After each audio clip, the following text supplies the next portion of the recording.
Welcome to Founders Club, the show for real estate entrepreneurs.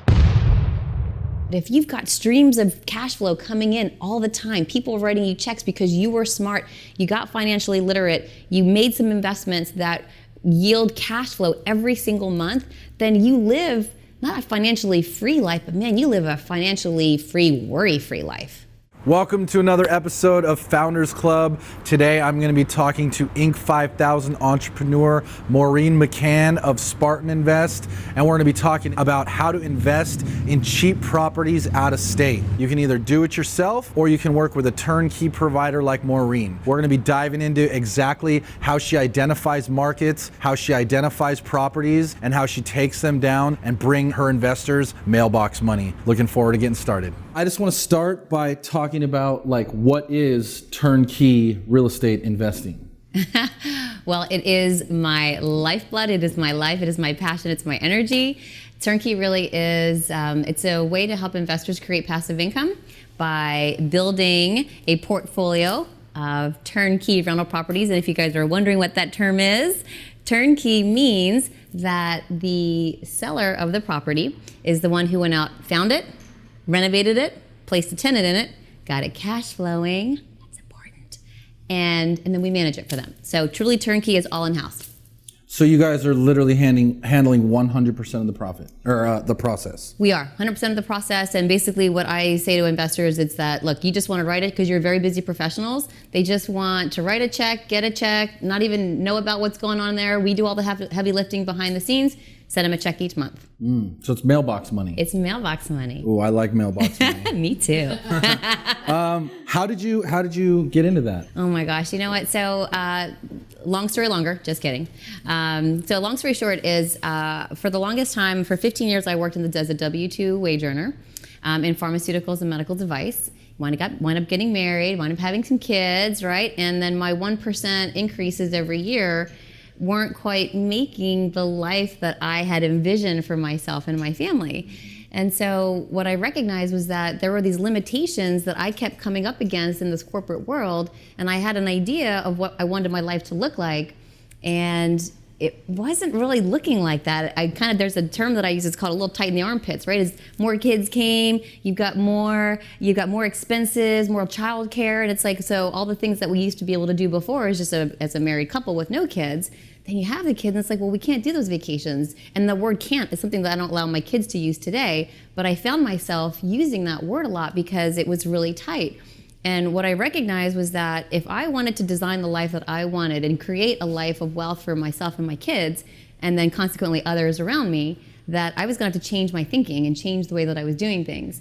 And working for someone else wasn't for me. I'm kind of a rebel. I don't like rules. I like to make my own rules. Some of you can probably relate.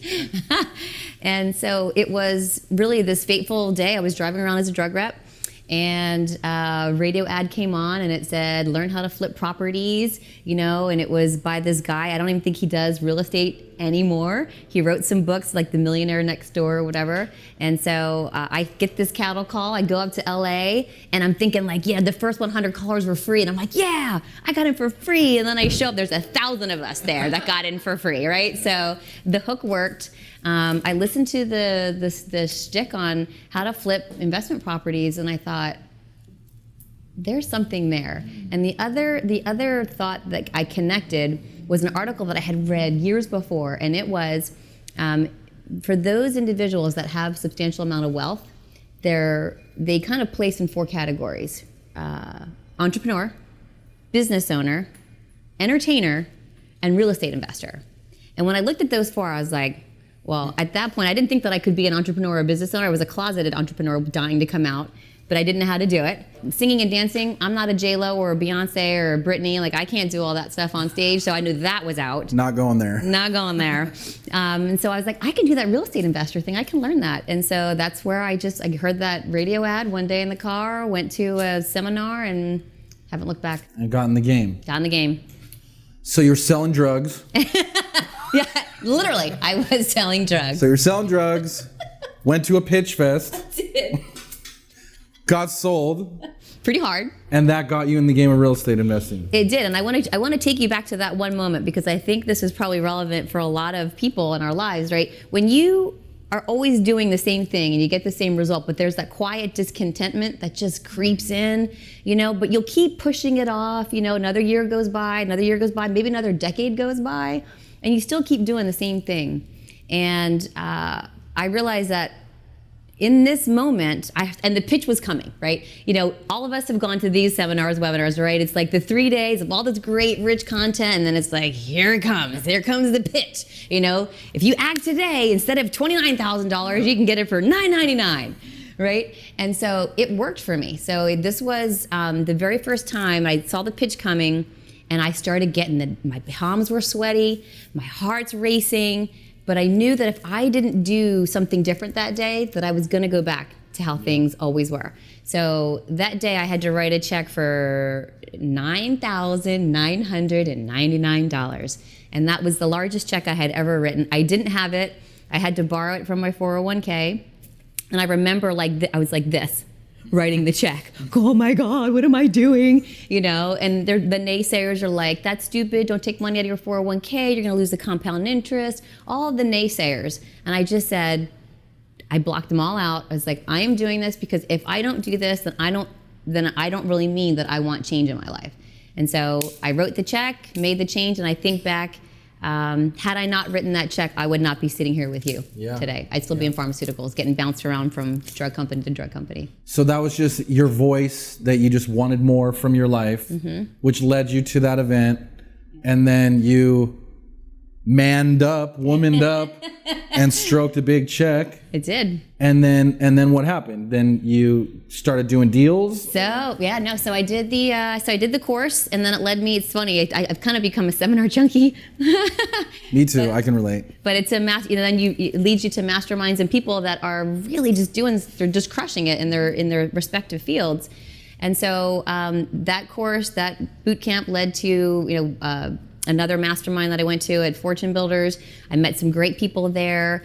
There is where I met one of my business partners who he bought 2 rental properties, sight unseen, in Memphis, Tennessee.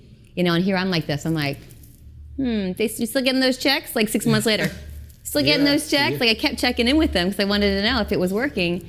And he kept getting the darn checks. And I was like, this works. So then I jumped in and I bought 2 properties. Sight unseen, and then the cash flow was coming into me. And so how this whole thing became a business really was I was selling drugs to doctors, and but they hate talking to you about drugs. If anyone that's a drug rep, they kind of roll their eyes when they see you because we're a distraction of their day. Well, you're just a solicitor, basically. Solicitor, totally. A salesperson. I was, but then guess what? I realized that if I brought value to that office every day, which was, let's talk about how to make money in real estate and investing, because that's what I was doing. I was really excited about that. And all my doctors' ears, they perked up. They started buying through me as an affiliate marketer. And then I brought so much business into the Memphis company, they offered me a position as a consultant, and I kissed the W-2 world goodbye 10 years ago. So you bolted that onto your pitch, sold these doctors' investment properties. Smart. It's a really smart way to get in the game, for sure. And then, okay, so how did that transition work out? Like, what, were you scared? That's a big step for a lot of people to kiss that job goodbye, that consistent paycheck. There was some very scary moments for sure. There's a philosophy that I believe in. Richard Branson, everyone knows who he is. He's a brand name. But one of the philosophies that he said was, hey, say yes and build the airplane on the way down. And I knew that just say yes. And figure it out as you go. And I knew that when I left the comforts of the W-2, I left the company car, the gas card, the meals, the credit card, the business credit card, the steady paycheck that was coming every 2 weeks, the bonuses. And what's crazy about this story, you guys, is that I went from safe security, but I knew it was false security because people were getting laid off and rehired all the time. And that was starting to happen at that time in the industry. And I knew that I had a limited shelf life at that point. So I knew I had to do something different. So I invested in some rental properties, started talking to my doctors about it. They got super excited about it. And when gosh, this is the part that was what most people don't recognize and know, is that I was scared to death. I left that position right in the middle of, actually right at the beginning of a divorce with 3 kids under the age of 5. Okay? It's a heavy load. So, and by the way, the company that I went to, they're like, or that we started was, my business partner Clayton said, well, Maureen, we don't have a buyer's list. We don't have a budget. You're pretty much on your own, and you've got to do this. We need 10 houses sold in the next 90 days. Can you do it? And I thought, I looked at him with confidence. I'm like, yes, I got this. I got off the phone. I'm like, holy, wow, what am I going to do, right? But you build the airplane, and you jump, and you build the airplane on the way down, and that's what I did. I wound up getting 8 sales, not 10.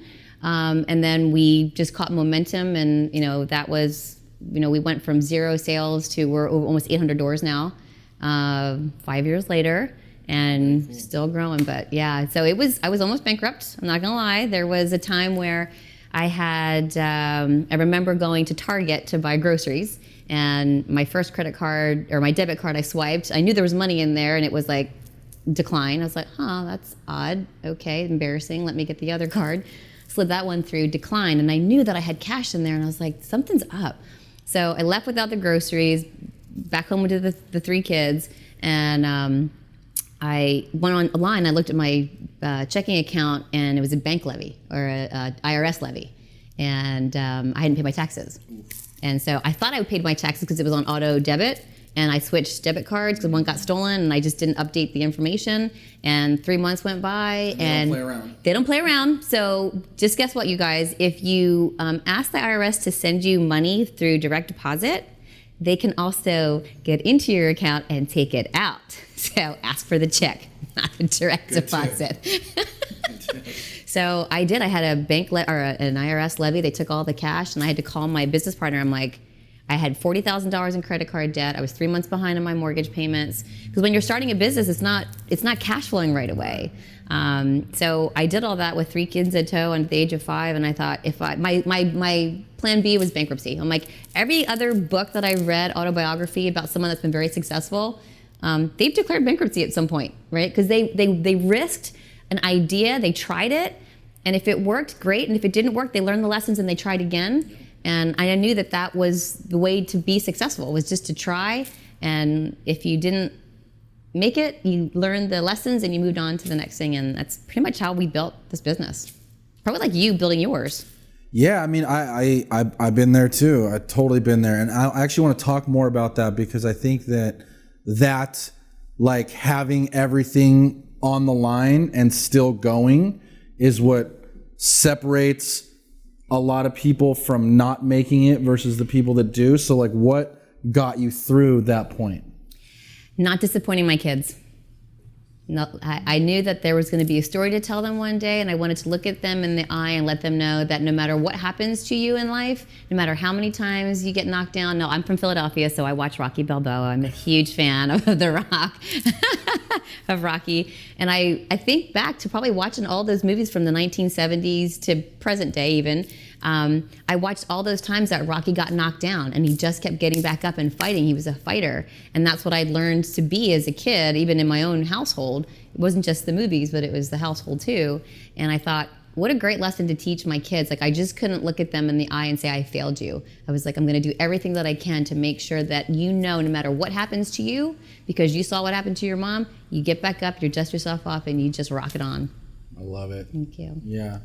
And that's something we say a lot too, is that it's always darkest before dawn. Like that moment when you think you're going to lose everything is usually the point where you're right around the corner from your big breakthrough or your lucky break or whatever, your overnight success that you've been working 5 years to get. It's usually right past that point. So. And you don't know that point is there. You just know that you're sitting there in the dark, your heart's racing, you can't catch your breath, you've got 3 little people that are relying on you, you don't have your support system. All my family was back east. He's the husband. I let him go. He had to go bye-bye. And so when you're sitting there alone, that's when you really find out that's where you find out your character. Like, your character rises to the surface, because you're either gonna spiral up or spiral down. Crappy things happen to people in life right? Unfair things, unjust things, they happen. You can't control what happens, but you definitely control your reaction to what you're going to do and how you're going to behave and act and think. And in that moment when I remember Clayton calling me and he's like, man, if we don't get these sales, we're probably going to have to close the company down. And I mean, the weight of that, I felt that on my shoulders in the middle of a divorce with these 3 kids, trying to manage it all, behind on my mortgage, $40,000 in credit card debt, trying to figure all this out. And you're thinking, that's like a dark place.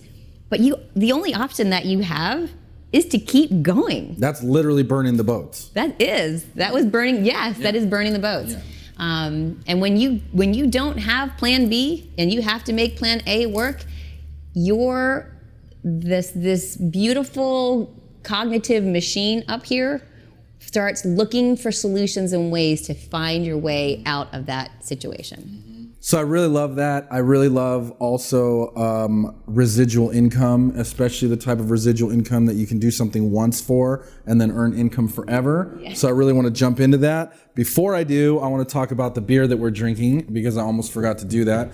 We are drinking the Bagby. This is the No Hype German Helles beer, and it's absolutely fabulous.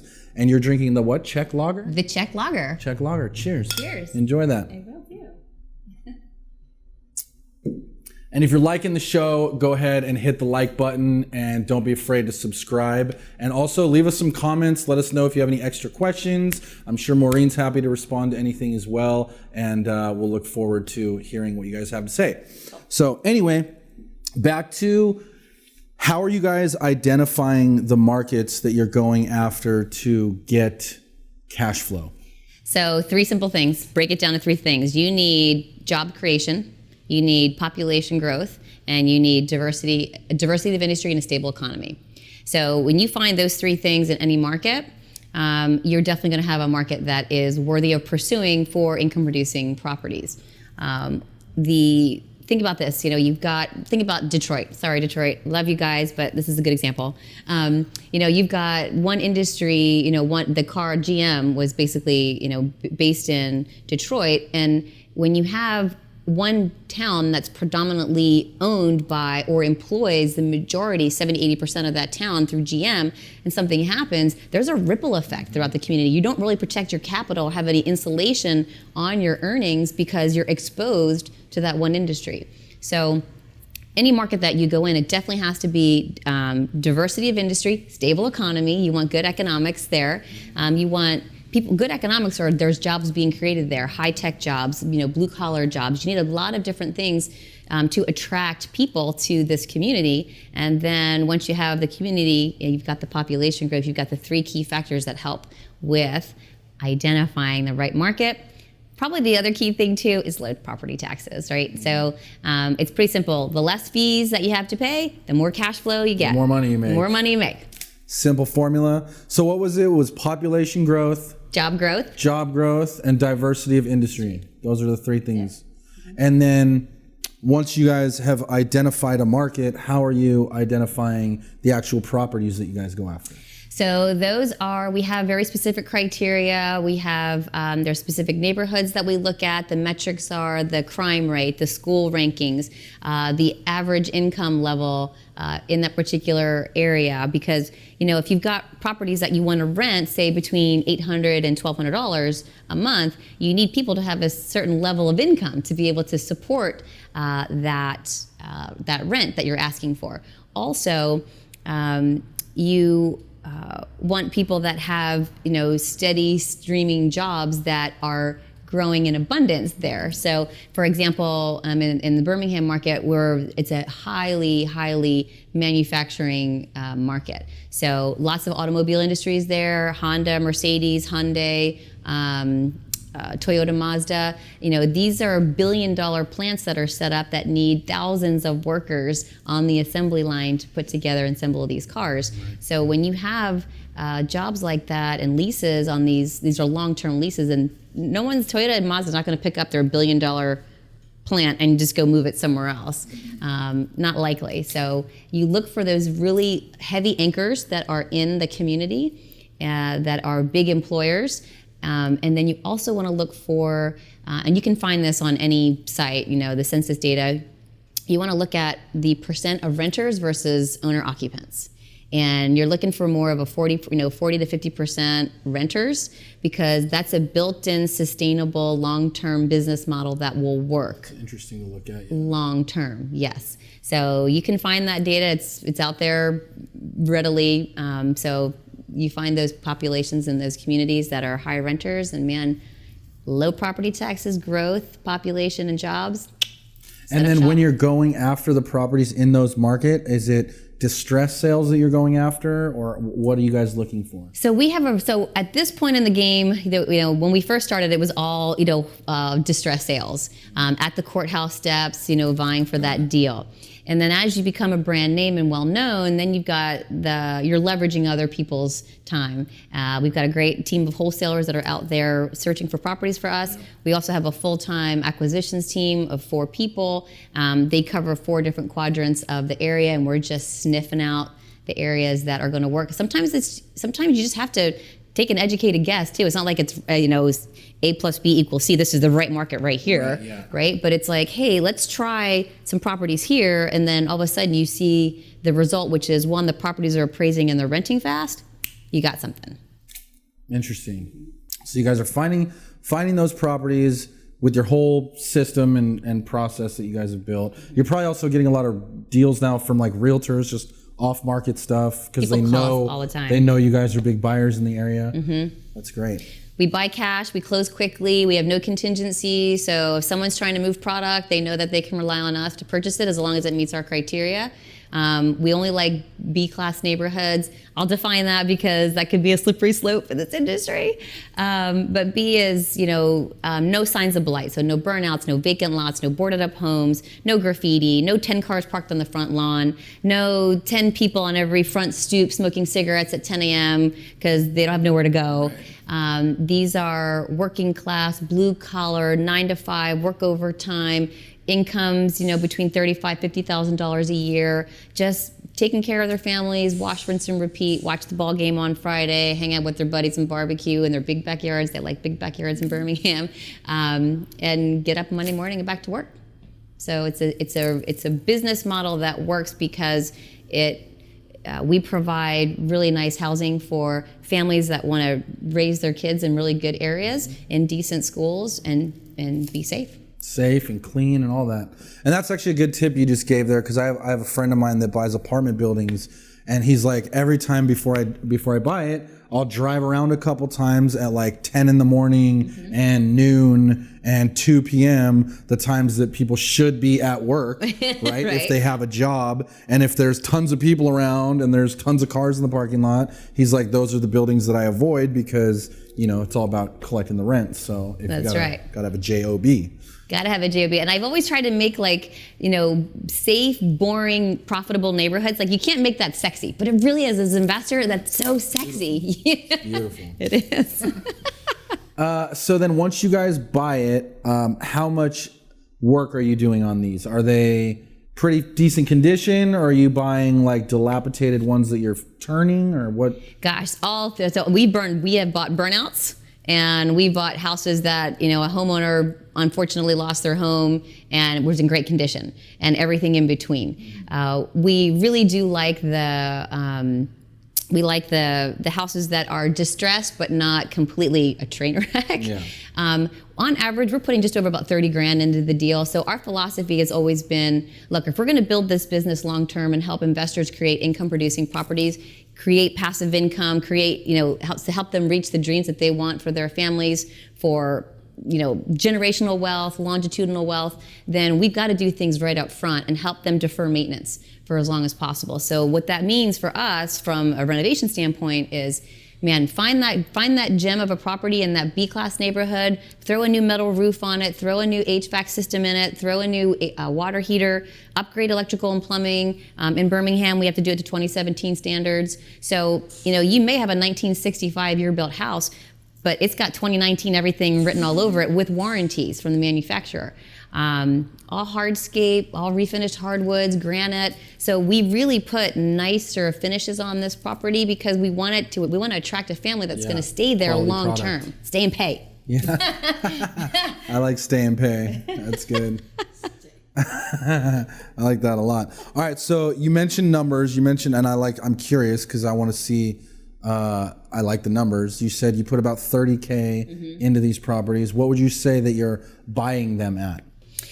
So about 30. About 30. Yeah, so we're all in for 60. We typically turn those for about 100. About 100. And that profit margin, people think that a lot of times they think that's what we make. Oh, that's not all profit? That's not all profit. Imagine that. I wish I wouldn't have to. Then we wouldn't have to sell so many. But it's a fair business because if we're all in, if we buy it for 30 and we renovate it, for another 30, and we're selling it for 100, so there's a 40,000 margin there. What most investors don't recognize is that in that 40,000, we've got interest that we pay on the $10 million line of credit. There's tax liens, there's water liens, there's commissions that you have to pay. There's recording fees and holding costs and utilities and the oops, Your acquisitions team, the commissions, the this, the that. So by the time you add it all up, it gets chinked. It's like that Plinko game, from the old Price is Right. It's like chink, chink, chink, chink. It's just taking all that profit down. And we wound up doing really well. Some you win on in real estate. It's some you win big, and then some you lose really big. Some you're just happy to get out of. Yes, we've had a few of those. So it's just the averages, right? You just take if we sold 76 houses last quarter, and you look at our net profit per property, it was over 10 grand per deal. That does us very well, and that's what you want. You don't want to be in the negative, otherwise you're, I'm just having that going back to that moment where Clayton's like, Maureen, if we don't sell properties, we're going to have to close the company down. And, I don't want to have that conversation again. Wow. So it's cool. That's a cool business model, and 76 houses in a quarter, that's nothing to sneeze at for sure. That's really good. Thank you. Yeah, there's other people there's one company that is doing 1,000 doors a year. 1,000, and that's pretty impressive. We're not there. That means you guys can do it, though. It means they've carved the way for sure. And for us, the more interesting side of this business is yes, it's the flipping of the rental properties, but it's the management. It's the residual income, right? Because I'm all about cash flow, income producing properties, like cash flow, and the cash flow comes residually through the property management. And that was actually my next question, because I really love that. Because you're selling these with tenants in place and fully managed. Yes. So the people that buy it don't have to worry about it at all. And for you guys, you get to collect reoccurring revenue on every single property. Bingo. But here's the other thing too. It's a paid for performance business model. So the company only wins if the investor is winning first. Right. So we do all the heavy lifting. We get you a property that's cash flowing. If your property is cash flowing, you're happy. I get to charge our property management fee residually, and we just keep this machine going. Everybody wins. Everybody wins. We love win-wins, especially when they produce mailbox money. So I want to talk about how people are buying these. I'm sure that a lot of people pay cash. Mm-hmm. I'm guessing that people also use maybe retirement funds, and maybe there's loans. Are there any loans available on these types of properties, or how are most people buying these off of you guys? 75%, I would say, of our buyers are mostly conventional financing. So they're putting 20% down and they're leveraging the 80%, getting low interest rates, so super cheap money. You think about it, if on a $80,000 note, mortgage payment at 6% on a 30-year fix is about $496. Ask me how I know this number like that. And then if you got a rent of $1,000, you minus the mortgage payment, your taxes, your insurance, your property management fees. These things you're shaking out about $300 a month on a $1,000 door. Right? So hold on, let me get this straight. You can buy one for $100K, put $20K down, and get $300 a month. Yeah, about $3,600 a year or $4,000 a year per unit. And if you got 10 of them, that's 40 grand mailbox money. It's a great little model. It works. Yeah. I didn't invent this, by the way. Yeah, no, it's slow. It's slow and steady wins the race. I mean, that's really good. I like that a lot, especially for a lot of people that are like looking to get into real estate investing, because around here in San Diego, the average home price is $600-700K for a starter house. You're going to put down a couple $100,000 to get into something, and if you can get in for $20K to start earning income, That's a great place to start. And that 200K, if you put it, in a house here in San Diego, that 200K could leverage an investor into 10 rental properties. Oh, great point. And if 10 of them cash flowed on average 300, now you've got 3,000 mailbox money just coming in residually. And then you've got, I love other people's time, other people's money. The tenant's paying down our principal, increasing our equity position. We get the cash flow. We get the tax benefits from the depreciation over 27 and a half years each year on our schedule. And then the other benefit that many investors don't think about is the loan that is issued to us from the bank. They only ask us to pay the money back in nominal dollars. And as we progress through life, we have wage increases, price increases. So we're paying back the loan with nominal dollars, not inflation adjusted dollars. So there's another savings there as well. So by the time you kind of add all this up between the appreciation, depreciation, the cash flow, the hedge against, I call it the hedge against inflation or inflation profiting. By the time you kind of add up all these percentages, it really shakes out to high double digit rate of return just on one investment property. That's great. Yeah, what a great way to do it. And then I know that people are also investing with retirement funds, right? Yeah, How does that work? Yeah, so people buy in a variety of ways. They use the leverage from the bank. People have money sitting in their retirement accounts that may not be beating the rate of inflation. So for the way that I calculate the equation for building wealth is your rate of return or your return on equity needs to be higher than what the inflationary rate is. So if you've got $500,000 sitting in a retirement account and it's earning you 4%, that money needs to be moved to anything that's going to produce a yield higher than what, in my estimation, the inflationary rate is around 6%. The government will report at 2 or 3, but they always tell us the truth. So, I'm a big fan of 7% or higher rate of return on your money. Now you're creating real wealth. So people use retirement accounts. They can purchase in two ways through a retirement account. You got to self-direct the funds. So if they're not self-directed, you just got to take them from, say, maybe an old 401k that wasn't rolled over, roll it into a trust company. Then you've got access to that money that you can direct those funds to invest in any income-producing asset that you want. There's some limitations, like life insurance policies and Oriental rugs or something rare. It's weird. But you can invest in anything. And so a lot of our investors will take that money, roll it into a trust company, and then they'll self-direct those funds to invest in rental properties, apartment buildings. They can do a lot of things with it. There's another way that you can purchase also within your self-directed IRA, and that's using a non-recourse loan. So if you want to leverage the heck out of your IRA, you can do that too. The terms are a little different. It's more of a 50% down, 9 to 12% interest. Don't freak out. It's usually a 10 to 15 year term with no prepayment penalty. So you can leverage those funds, access additional rental properties. So that's you getting a loan through your self-directed IRA or 401k or whatever it is? There are companies that are non-recourse lending companies that will lend to your IRA to fund half of your deals. So if you put 50% down, you can get a loan like that and leverage even further in your retirement account. Yes. Wow. Yes. So, and the beauty of this is that most of us can't touch those funds until we're 59 and a half anyway. That's when we're required to start withdrawing.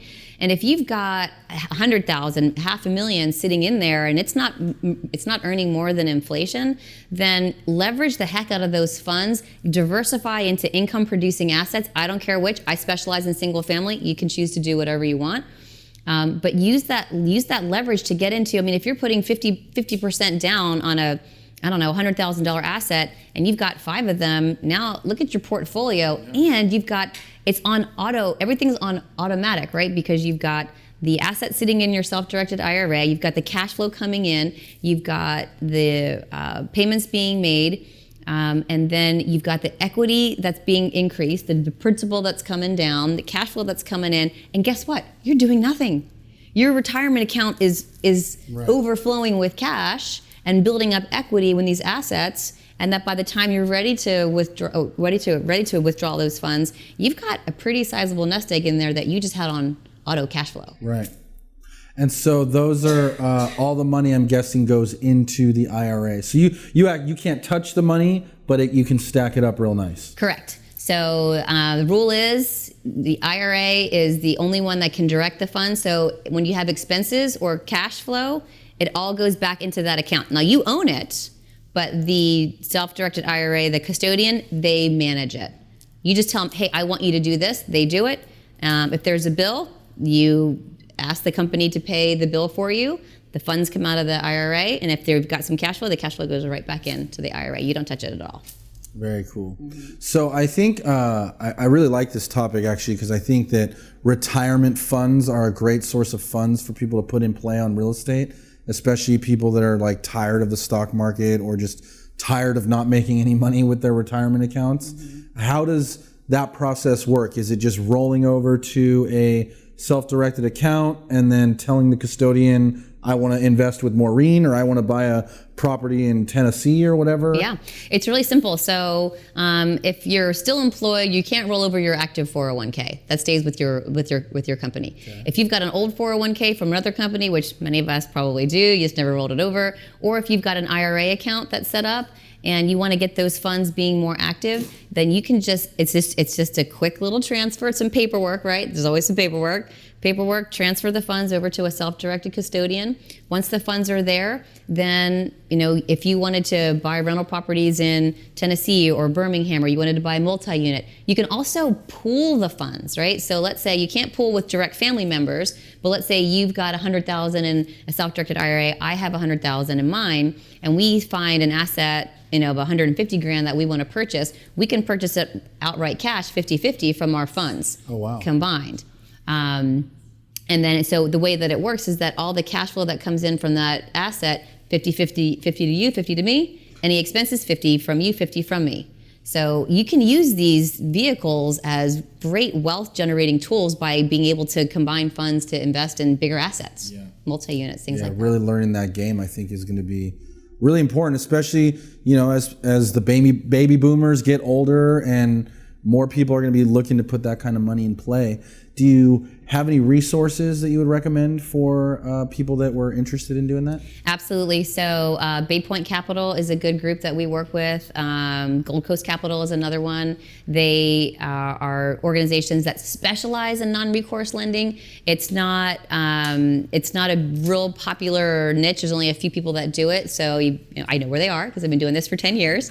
So, and the custodians, there's so many custodians that investors could just roll their money over to. Equity Trust is a company that I use, but there's many trust companies. A Google search, you probably have pages of them on where you could go. And is that less important than the good lender? Both are important because one, the customers. I'm a huge customer service person. Definitely. And you want people that are going to answer your phone, that are going to be responsive, they're going to give you the right advice, tell you the right paperwork to fill out, walk you through some of that stuff when it's all new and you're stumbling through it. You want someone to just really make it a fluid transaction for you. So the custodian is really important for me. I love Equity Trust, and then and Specialized IRA Services are another good company. And then the non-recourse lending, there's only two that I work with, and they're stellar because they have to be. Is there anything that people should be worried about or know on like the negative side, or what to watch out for if they are thinking about using retirement funds? You have to have reserves, right? So if you're when you're buying rental properties or multi-units, there's going to be some maintenance and vacancy expenses that will come up. So you have to have a reserve set aside inside the account to make sure that if you need a new roof, we're only allowed to contribute so much money per year. And if you contributed your $5,000 for the year, and you've got a roofing bill of $10,000 and you don't have $10,000 in your account, you're in deep kinji at that point, right? You're gonna have to go find some other partner, investor that has money that wants to give it to you to help fix up your property. So you got to keep those reserves. Those are key, but the custodians will tell you that. Okay. They guide you through all that to keep you safe. Cool. So just follow the rules and it sounds like you'll be all right. Are these only single families, or do you do multifamily as well? Single family. Single family. We are, if you're going to be good at something, be really good, be the best at That's it. True. And so we are specialized in single families, expanding into additional markets. There was one thing that you mentioned earlier that I wanted to come back to because it was an article that I just read, and it's talking about the baby boomers, and there's a lot of them crossing over, right? So there's going to be the largest transference of wealth from the baby boomers to our generation. And here's what's so interesting is that there was a study that was done, polled over 4,000 people, and it's called, they were calling them middle age at 50. I was like, oh, okay, is that middle age now? I guess I'm becoming middle age here. I did get the AARP invitation to join. You're all sad, like, man, Michelle's right there with you. I totally got the same thing. I'm looking at it, I'm like, what? This is what my mom and dad get. Y'all never saw me. it. But what the interesting thing was is that the survey of 4,000 people over 50 years and older, the biggest fear that they have is not death, it's not divorce, it's not losing their independence. It is outliving their money. Running out of money. It's running out of money is their biggest fear. And then 47% of CPA or financial advisors that were surveyed as well, they all said, or 47% of them said that that's the biggest complaint that their clients come in and say, I'm afraid I'm not going to have enough money. And so I think that's a travesty. I don't think anyone should live that way. And I love what Grant Cardone said. He said, people always talk about financial freedom. He's like, I want freedom of worry. I want so much income producing. I want people writing me checks every single month that I don't have to worry about anything. And I thought that's a better way. That's the way to do it right there. Yeah. So that's what my passion is, that's what my drive is. I just want to help as many people create these streams of income through single family rental properties. I do commercial stuff personally, but that's not what I sell.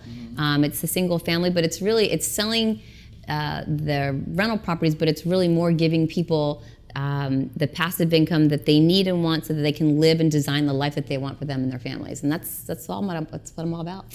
And then what about any issues with like vacancies and stuff like that in these properties, or how do you guys handle that to make sure investors are protected on that? Yeah, so there's always going to be, with any rental property, you're always going to have maintenance and vacancies. The maintenance stuff you want to keep to the ticky-tacky stuff. That's why our renovation philosophy is always, put the large CapEx items, replace them if they're 5 years or older, all hardscape, no carpet, no appliances. So let's keep all of those expenses down as much as we can. Because you don't want me calling you and saying, hey, Oliver, your refrigerator busted, now I need $1,000 and then someone to install it. You're not going to be happy with that. And then, so we mitigate and protect our investors' capital by removing some of the items from the home that they don't really need. They don't need garbage disposers or ceiling fans or doorbells, right? I don't need someone calling me to ask me to fix that. Right. So we just don't have them. So I can protect your capital that way. Knock on the door, knock, right? And then as far as the vacancy goes, you will have turnover. You have we've had people that, have fallen ill. We have people that have divorced. We have people that lost their jobs.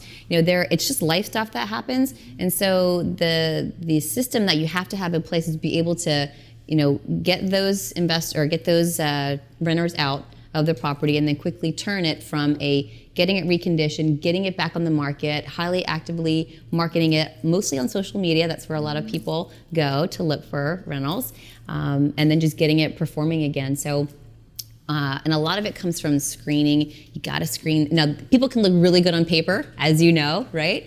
And then something happens 3 months in, 12 months in, 2 years later, life changes, and you just have to have a team and a system that can get them out and get the new one in and just get it cash flowing again. And so what would you say average is like your turn time when someone loses a tenant in terms of like out versus getting someone new in? So our turn time on getting the property ready is 4.2 days. Everyone in my company has a bonus structure, and they are paid to perform. And if they perform, if they pay to perform, or if they perform exceptionally well, they get an exceptionally big bonus. So the quicker they rent it, the quicker the bigger their bonus is. Yes. So Amanda, really she gets paid she turns the property. Miranda gets paid on accounts receivable. So she's a professional debt collector, actually. And so the more money that we have collected up in the earlier weeks or earlier days of the week, out of the month, she gets a bigger bonus. So the system is set up that if everyone in my company performs, they get really big bonuses, and the investor wins because they've got an income producing property that is just consistent on the cash flow. That's great. So that works. Yeah, that's great. Smart too. Incentivize people to perform better and everybody wins. Keep your investors happy too. So the people that are buying these properties, is there any restrictions on when or if they can sell, or is that just... They own the property, so we basically we sell it to them. They hold title. A lot of these investors it's a buy and hold strategy, so they're holding on to these. I would imagine most people are buying them with the intention of holding them forever, but there's no like clauses that you guys say, oh, you got to hold it for X number of years or anything like that. No, that's their property. We just manage it for them. We get them the cash flow that they want. If they want to sell it, we'll help them sell it at some point. We usually take a discount on instead of charging 3%, we'll charge 2%, so we'll help them get it. If they want to sell it on the open market, we can do it that way. If they want to sell it to another investor, we can broker that deal. They can just keep the tenant in. Oh yeah, that's true, right? You just flip it to another investor on your list. Exactly, yes. That's an easy way to sell too. That's good. Yeah. Minimize everything. I love this business model, and I do want to congratulate you for being on the Inc. 5000. So good job on that. It's very impressive.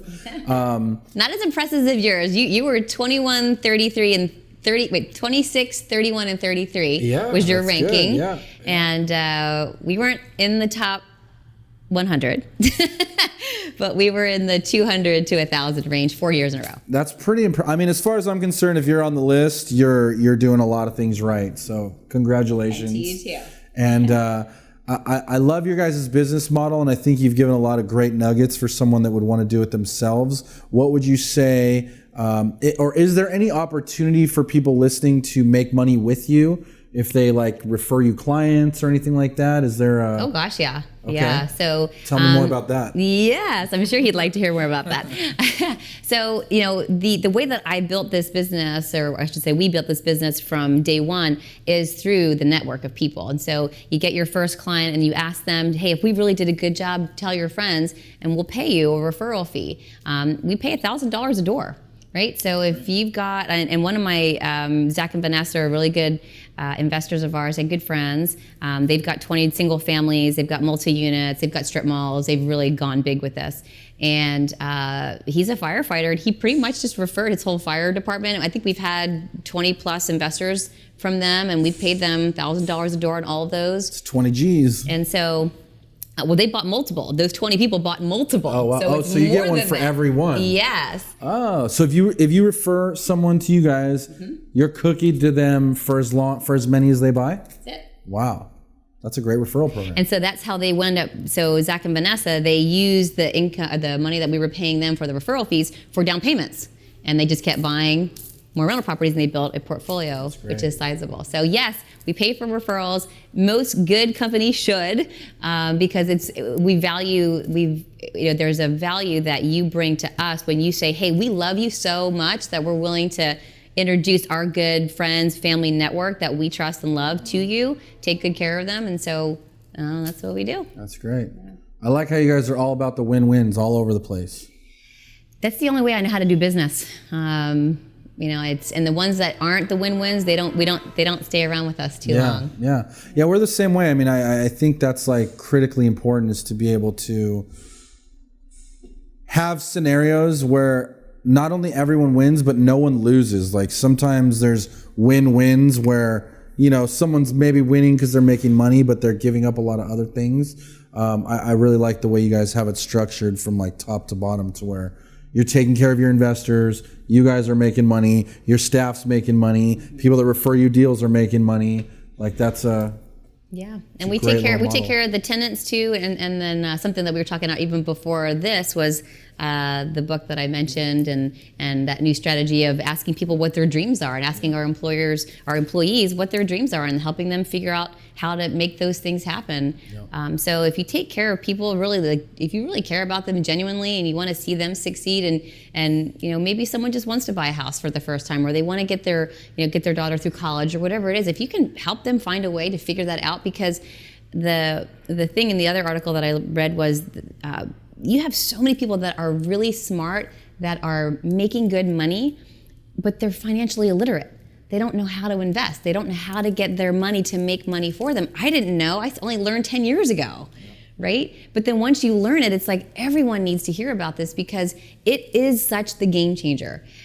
Because if you've just got active income and you have one job and that job goes away, so does your money, right? And then your worry comes up. But if you've got streams of cash flow coming in all the time, people writing you checks because you were smart, you got financially literate, you made some investments that yield cash flow every single month, then you live not a financially free life, but man, you live a financially free, worry-free life.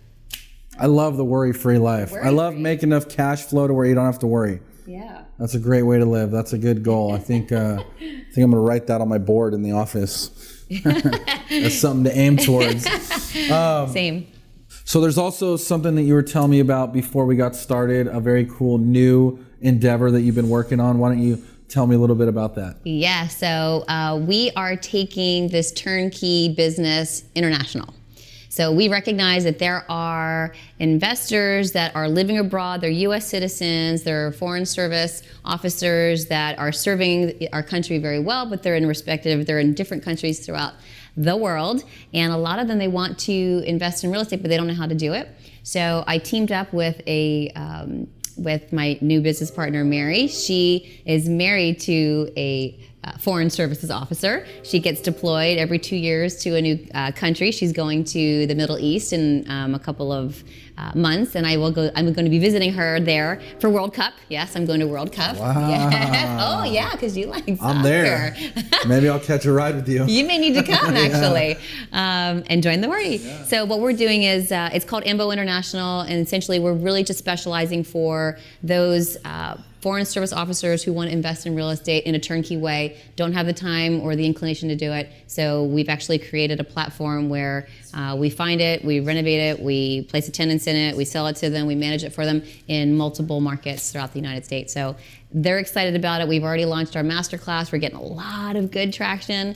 And so we just recognize it's another way to help families create wealth, even when they're living overseas from afar and can't even see the rental properties. And that's got to be like a huge leverage point for you guys as well as a business. Right now, you're tapping into a market that can refer you a lot of business. Oh yeah.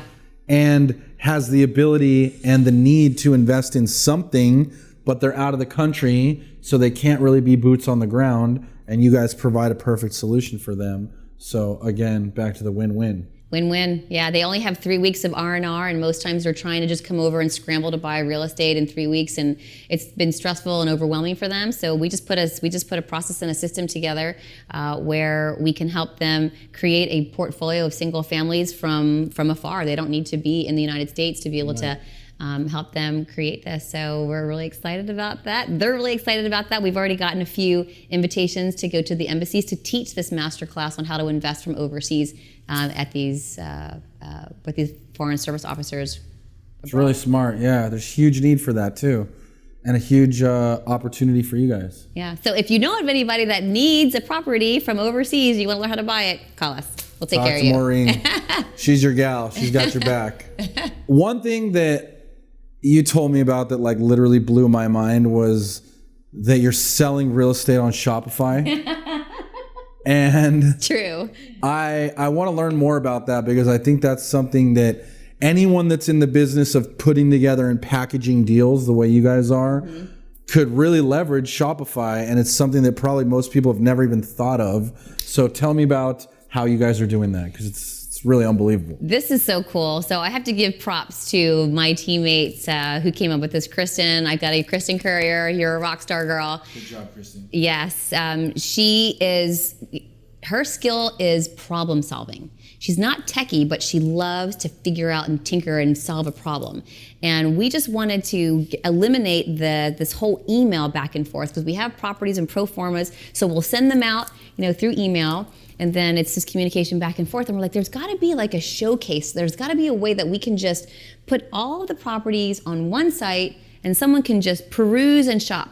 And you can do that. Roofstock's a good example, but that's an expensive. Have you seen their website? Oh my gosh, it's beautiful, but I'm sure it was hundreds of thousands of dollars for them to get it to look that pretty. And you can still do the same thing, and it's still pretty. It just doesn't cost that much. And so Shopify was a really good solution for us because we wanted to offer the investors to be able to, kind of shop online and look at what we had available for rental properties, from address to cash flow to taxes to property management fees. Like we had it all laid out there. And so we basically just figured out that you can sign up for a Shopify account for $30 a month per user. This is crazy, right? And you take your pro forma of your properties and you just list them on the site. Investors, we give them the link and the password, and we change the password every week, so they have 7 days to shop. If they don't find anything, then they come back. Then they got to come back and get the password for the next week's batch of properties. And it's Oliver. It's so simple. If you see a property that you like, you click on it, you hit the reserve button, and it asks you how you want it titled. Maureen McCann. What's your lender? Who's your lender? What's your percent down? 20% down. And then do you want any of the inspections? Home, termite, septic tank, if applicable. Click the boxes, hit reserve, send. And that's it. Literally, like that is how quick. And then so that information then goes to our back office. My assistant, she gets the information. She writes up a DocuSign contract, sends it out within minutes. We've got a signed contract. And I had 3 houses sell when I was in Hawaii with my kids on spring break. Like I was literally on the beach, and I got, there's another app that you can use. You can tie it to Shopify. It's called Easy Notify. And I was sitting on the beach and I was like, bing, bing, bing, Easy Notify. And I'm like, 3 houses just sold. Wow. Let's go surfing, kids. Wow. Isn't that amazing?